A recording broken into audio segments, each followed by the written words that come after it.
Selamat siang, pencinta tambang dan para sahabat-sahabat seluruh Indonesia.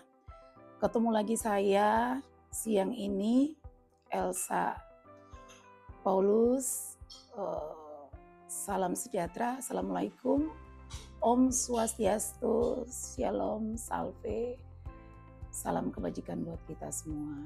Ya, di pagi hari ini, menjelang siang ini, saya akan mempersembahkan kepada saudara-saudari sekalian tentang edukasi emas murni dan beberapa metode ilmiah yang akan kita kaji pada pagi hari ini. Ya, di poin pertama pagi ini saya akan membahas tentang perbedaan emas cukim dan emas tambang. Ya, di sini kalau para pengolah atau penambang rakyat, di sini kita mengklasifikasi atas beberapa jenis pengolah. Ya, ada pengrajin, pengolah. Di sini kita berbicara tentang pengolahan. Perbedaan emas cukim dan emas murni. Emas cukim itu kita lihat ya yang ada di depan saya ini merupakan emas cukim ya mungkin. Jadi kita lihat air kalau udah sampai biru ya mungkin teman-teman semua bisa lihat air kalau sampai biru ini berarti udah kosong. Ya berarti ini udah logam antara perak atau tembaga. Ya udah logam yang tidak ada mengandung PGM atau emas ya seperti itu. Nah di sini kosong. Nah kita lihat endapannya itu menentukan kadar. Ya misalnya endapan hitam berarti masih 97. Nah ini cukimnya ini udah endapan kunyit begini berarti udah 99. Nah ini kalau endapan yang cukim begini abu-abu ini masih ada PGM-nya. Ya kalau yang warna hijau ini berarti PGM-nya itu berarti platinum group metal, artinya antara palladium, rhodium, iridium dan sebagainya. Nah, apalagi yang di botol ini udah kosong banget, tapi di bawahnya udah kunyit. Ya, kunyit berarti emasnya sangat murni sama seperti ini. Berarti air yang ini udah tidak mengandung logam emas apapun juga. Nah, ini namanya emas cukim yang nanti kalau kita lebur hasilnya seperti ini. Ya, hasilnya seperti ini tergantung suhu dan peleburannya. Jadi emas cukim itu kita mencukim atau mencuci dengan kimia tergantung dari kadarnya. Jadi ini kadar 99 ya, 99 ini 97, ini 40 sampai 60% karena abu-abu. Nah, nanti hasilnya di sini ya saya ulangi lagi, jangan melihat emas cukim itu dari warna. Tapi kita lihat itu dari kadar.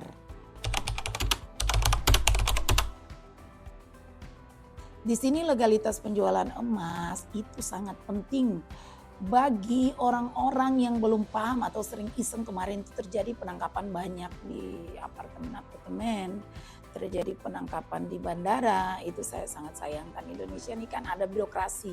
Kenapa mau main kucing-kucingan? Legalitas itu sangat penting. Ya, legalitas penjual emas itu ya kalau kamu mau melakukan ekspor bisa aja urus mendirikan perusahaan untuk membuat NIB-nya, LS Pro-nya, kan tinggal ke Sukovindo aja. Ya ke Sukovindo cek ini berapa, udah lampirkan itu untuk bisa mendapatkan LS Pro. Nah, untuk legalitas lagi sampai bea cukai harus menggunakan akun INSW supaya mendapat legalitas dari bea cukai dan terdaftar. Nah, kalau main kucing-kucingan pasti tidak akan lolos di bandara karena tidak ada kepabeanan. Nah, legalitas untuk penjualan emas di toko emas ya dari awal podcast saya sebelumnya saya mengatakan bahwa bisa aja kita buat sendiri. Dan peraturan pemerintah sekarang ya Kemenperindak dan Perindustrian Perdagangan itu ya perhiasan itu memang di 22 karat, tapi banyak nih mafia-mafia yang main kucing-kucingan aja nih, bikin emas dalam bentuk perhiasan supaya meringankan atau menolpersenkan pajak. Nah itulah yang membuat ketangkap.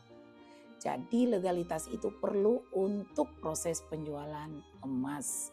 Ya seperti perusahaan kami yang kami mengutamakan kemurnian dan legalitas seperti itu.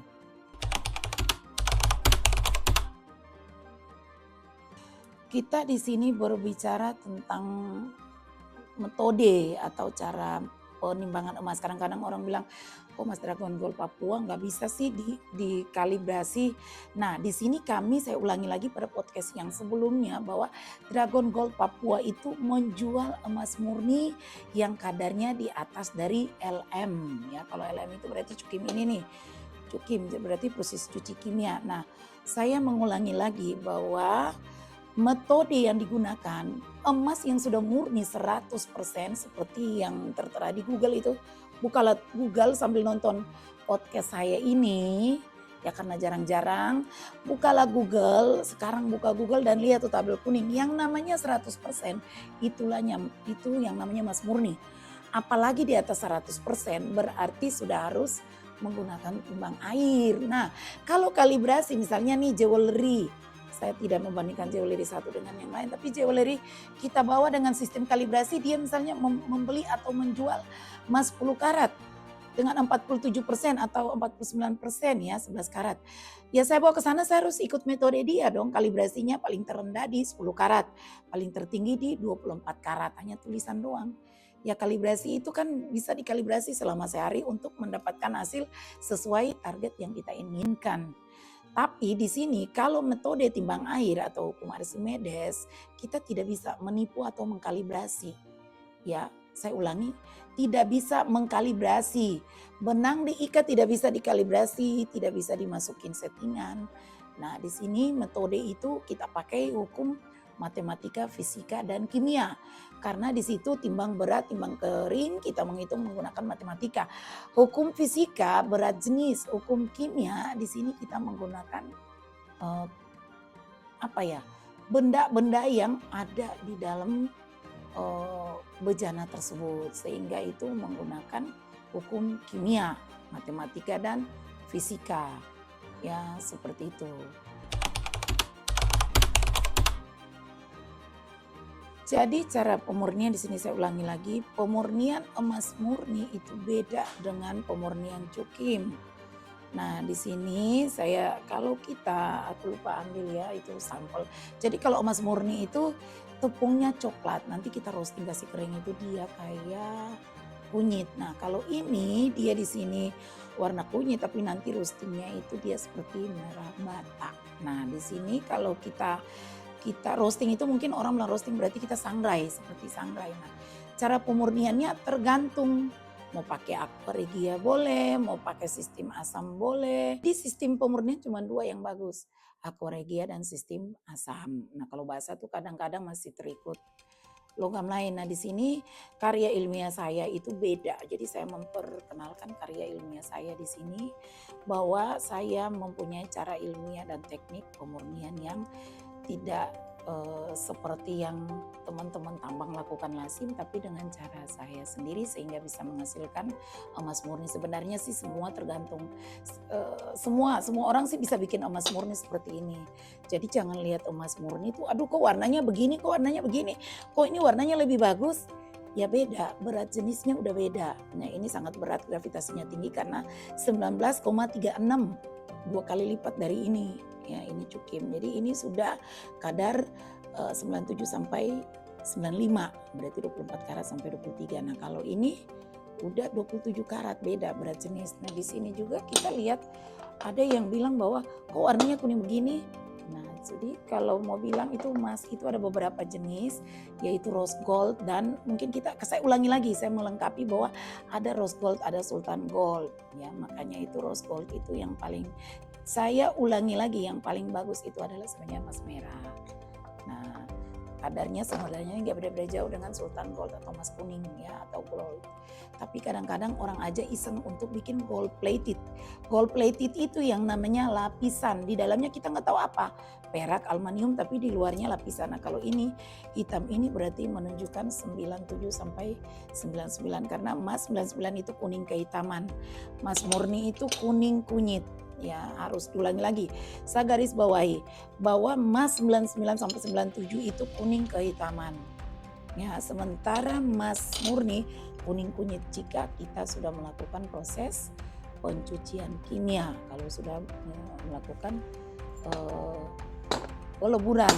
Ya. Nah di sini Aku sudah mendapatkan SNI untuk perusahaan PT Dragon Gold Papua sudah dapat untuk lisensi ya, untuk pengiriman ke luar negeri, untuk kepabeanan. Nah, di sini kenapa sih bolong-bolong?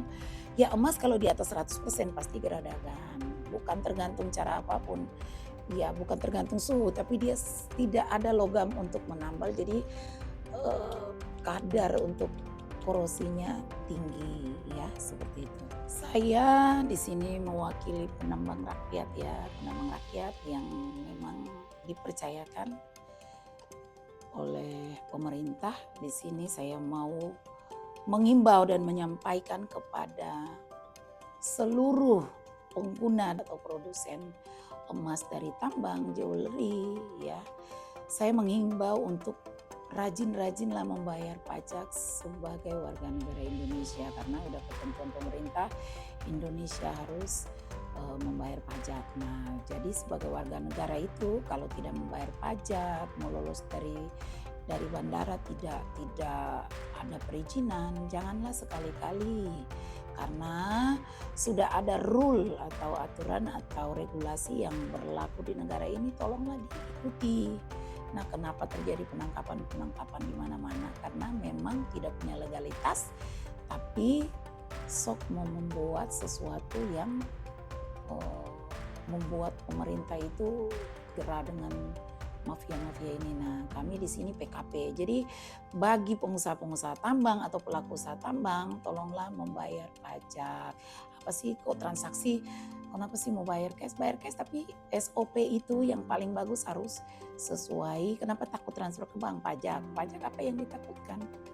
Kalau benar ya harus sebagai warga Indonesia taatilah. Jadi harus menjadi pengusaha yang kena pajak, karena segala sesuatu kan pasal 33 ayat 1, 2, 3 itu kan bumi, air, dan kekayaan alam yang terkandung di dalam ya dikuasai oleh negara dan dipergunakan untuk kepentingan hidup hajat orang banyak.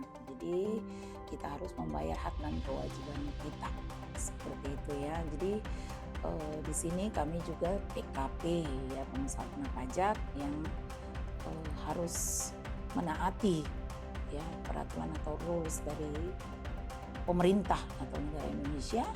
Nah, di sini kami menjual ada emas juga, jenis emas LM dengan kadar juga di sini kami menampilkan 95 sampai 99 juga. Di sini juga ada emas murni, non logo dan logo udah berlisensi. Nah, di sini kok kemarin saya sudah coba untuk melakukan XRF, tapi memang kebanyakan di sini itu dia mengambil titik terendah ya, kadar terendah. Jadi aku udah di sini menyampaikan bahwa tolonglah jangan melakukan spekulasi dengan alat-alat yang kalian beli udah mahal-mahal, spekulasinya tinggi. Jangan mendapat keuntungan di atas keringat orang lain. Kalau lu punya alat itu settingnya 24 karat ya 24 karat aja. Jangan nanti orang udah bawa barang 24 karat lu setting di 10 karat gitu ya. Yang 47% yang tadinya 95 jadinya 10 karat dari mana? Nah, jadi yang paling akurat, yang paling bagus adalah timbang air, dan perusahaan PT Dragon Gold Papua menggunakan hukum Archimedes yang paling akurat yang zaman dulu sudah lakukan. Jadi bagi semua yang ingin membeli emas kami, ya kami sudah punya SNI juga ya dari BSSN, udah negara keluarkan untuk logo dan logo, jadi nggak usah takut ya, kita bisa pertanggungjawabkan secara hukum karena benar-benar emas. Nah, di sini saya heran yang dikasih legalitasnya nggak mau, tapi yang dikasih ilegal mau, akhirnya kena apa ya, karma. Jadi di sini kalau bilang emas PT Dragon Gold tembaga atau kuningan, bisa nggak lo buktikan? Ini saya buktikan sendiri dari ya ini ada endapan semuanya, dan ini terjadilah pencukiman yang saya melakukan edukasi sehingga bisa bermanfaat buat teman-teman di seluruh Indonesia bahkan seluruh dunia. Oke, sekian dan terima kasih. Assalamualaikum, Shalom, Salve, Om Swastiastu, Namo Buddhaya, Salam Sejahtera.